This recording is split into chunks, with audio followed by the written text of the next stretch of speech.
Salut les héroïnes! Alors combien de fois tu t'es dit que tu aurais dû tourner 7 fois ta langue dans ta bouche avant de parler, mais c'est plus fort que toi. Tu es spontanée, authentique, entière.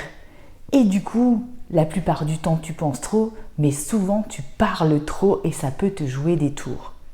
Et oui, tu ne peux pas t'empêcher dans certaines circonstances de pointer du doigt des situations qui te paraissent illogiques, incohérente et ne pas intervenir alors que tu ressens l'émotion de la personne en face et que tu sais que tu peux l'aider, eh bien c'est juste insupportable. Et oui, la patience n'est pas non plus ta meilleure amie. Le problème, c'est que vouloir tout dire à tout le monde en toutes circonstances, eh bien ça fait que cette entièreté peut te faire défaut et tu vas tomber sur des personnes malhonnêtes qui peuvent se servir de ce que tu dis contre toi et donc t'affaiblir.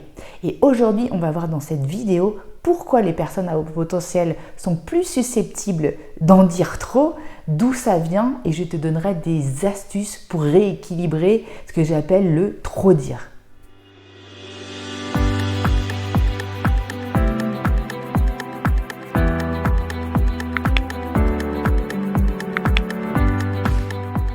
Bonjour à toutes, je m'appelle Sandrine Larive, je suis coach et hypnothérapeute et surtout j'aide les femmes à haut potentiel, multipotentiel ou hypersensibles à canaliser leurs pensées, canaliser leurs émotions, canaliser souvent ce trop-plein qui font qu'elles ne sont pas satisfaites de leur relationnel. Si tu es intéressé pour travailler avec moi, soit pour des séances d'hypnose de PNL ou des packs de coaching, n'hésite pas à remplir le questionnaire qui se situe juste en dessous de la vidéo et je me ferai un plaisir de te répondre. Alors pourquoi tu parles trop?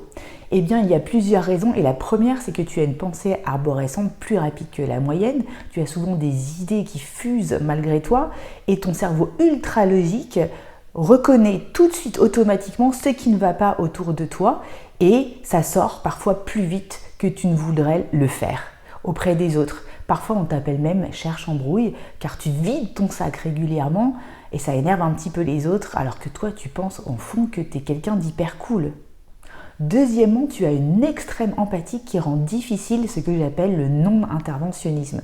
Tu as du mal à ne pas donner un éclairage à une situation, à ne pas donner ton soutien, ta compréhension à quelqu'un parce que toi tu sais, tu penses savoir comment faire, tu penses savoir quoi faire dans la situation et donc tu ne peux pas t'empêcher de le dire à l'autre tant que tu ressens ce dont il a besoin. En plus, tu as besoin sans arrêt d'énoncer la vérité, car c'est une valeur qui t'est chevillée au corps. Tu vas droit au but, tu ne passes pas par 4 chemins et tu veux tout le temps résoudre les problèmes car ils te sautent aux yeux. Et parfois, tu surréagis quand tu n'es pas d'accord, tu pointes du doigt lorsque l'autre fait une erreur ou se trompe. Parfois, tu surréagis aussi face à l'injustice quand elle est flagrante. Et là, c'est encore pire quand on te dit « Ah non, mais laisse couler. Ah non, je ne peux pas laisser couler là. » Bref, tu vois très bien tout ce que je veux dire. Moi, ça m'est arrivé hyper souvent. Le problème, c'est que ça peut se retourner contre toi et notamment en entreprise. Toutes ces réactions, tu dois y être hyper attentive et hyper vigilante car elles peuvent te nuire.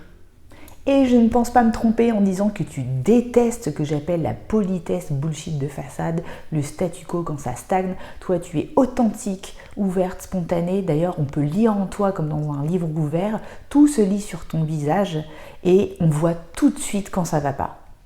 Alors, je peux te donner l'exemple de Marie qui est normalienne et qui a décidé de faire un job alimentaire dans une mairie pour s'adonner à son loisir qui est la poésie.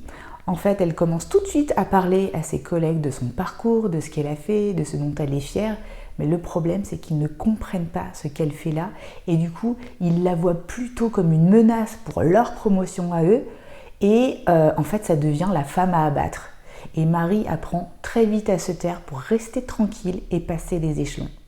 Ou encore Bérangère qui travaille en équipe et qui voit souvent tout de suite les incohérences et les décalages dans le groupe, qui ne peut pas s'empêcher car elle est super impatiente de dire tout ce qui ne va pas, finit par blesser les autres avec ses remarques et sape l'ambiance dans le groupe malgré elle.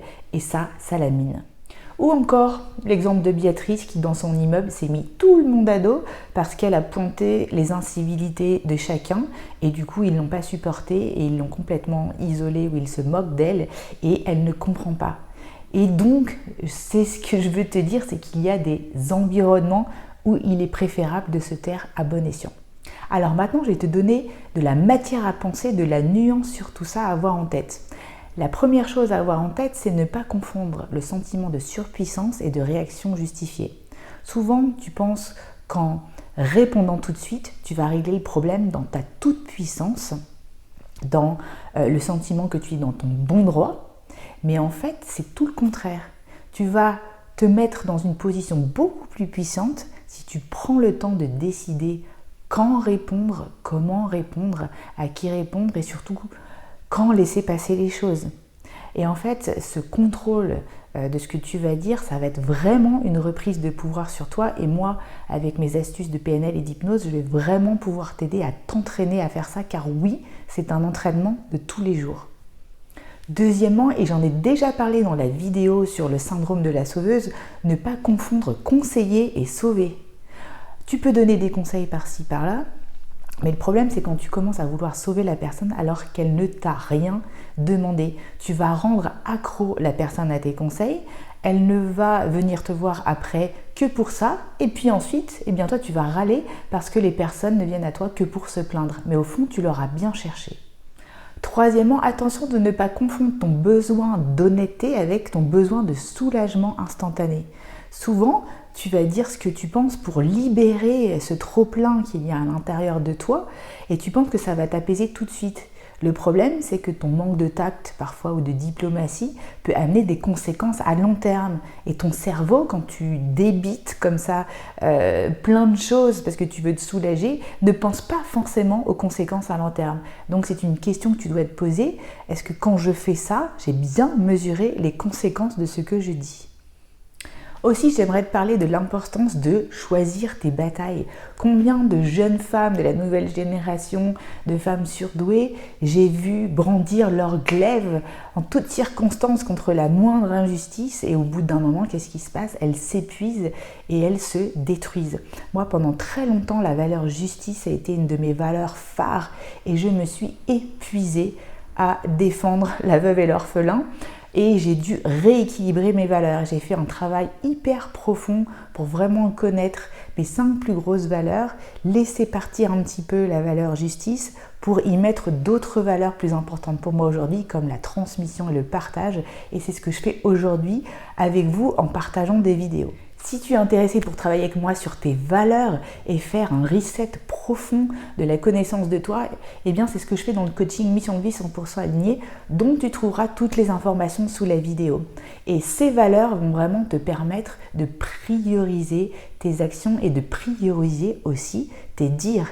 Parce que finalement t'énerver pour ce petit projet qui au final n'a aucune incidence pour toi et ta carrière, est-ce que ça sert vraiment à quelque chose? Alors que tu pourrais mettre à profit beaucoup plus de ton énergie dans ce grand projet qui va faire la différence. Et rappelle-toi, comme le dit très bien Monique de Kermanette dans le livre La femme surdouée, aucune bataille ne mérite d'être engagée pour le simple fait de se battre. Et maintenant, j'aimerais remettre un petit peu en question avec toi l'adage qui dit « Traite les autres comme tu aimerais être traité toi-même ». En fait, c'est pas si évident pour les hauts potentiels parce que eux, ils aiment les feedbacks cash et directs, mais pas forcément les autres. Les autres ne le prennent pas forcément comme ça. Et réfléchis aussi que toi, tu penses peut-être que tout dire, c'est super utile, mais que pour certaines personnes dites normopensantes, en fait, elles ont un fonctionnement différent de toi. Et même tout dire et être hyper cash avec un autre haut potentiel, c'est pas forcément la bonne idée, parce que cette personne a peut-être une sensibilité et une susceptibilité différente de la tienne. Et c'est là où la femme surdouée jeune manager doit faire très attention avec ses collaborateurs. Quand j'étais plus jeune au début, quand j'étais jeune manager, j'étais assez cash, assez direct, sans détour avec mes collaborateurs. Et je me suis rendu compte très vite qu'en imposant ma méthode, mes façons de faire, les autres ne suivaient pas. Moi, je pensais le faire pour leur bien parce que j'imaginais que c'était la meilleure façon de faire. Et en fait, je me suis rendu compte qu'ils se braquaient plutôt qu'autre chose. Et je me suis aussi rendu compte assez rapidement finalement que donner la marche à suivre, eh bien pour certaines personnes, c'était vécu comme une critique assez violente et voire même du micromanagement. Et là tu te dis, ben oui, mais si un homme faisait la même chose, eh bien ça serait ok. Eh bien oui, on vit encore dans une société hyper patriarcale où le fait qu'une femme dise et voilà, ordonne des choses est encore assez mal vécu et voilà, les femmes qui sont directes ne sont pas encore vues d'un très bon œil. Et au final, en tant que jeune manager, je me suis aussi rapidement aperçue, comme un triste constat, que l'entreprise m'avait recruté pour mes qualités, pour challenger le statu quo, et qu'au final, elle n'était pas forcément prête à en faire l'expérience. Au final, ce que je voulais te dire aujourd'hui, c'est que toutes les vérités ne sont pas bonnes à dire à tout le monde en toutes circonstances, et que si tu ne supportes pas le mensonge, pense à cette idée de pieuse omission. Parfois, ça risque de t'aider. C'est important pour moi que tu sois parcimonieuse dans ton discours et que tu gardes un peu de mystère au final aussi pour que les autres puissent te poser des questions. Et enfin, c'est une histoire de dosage.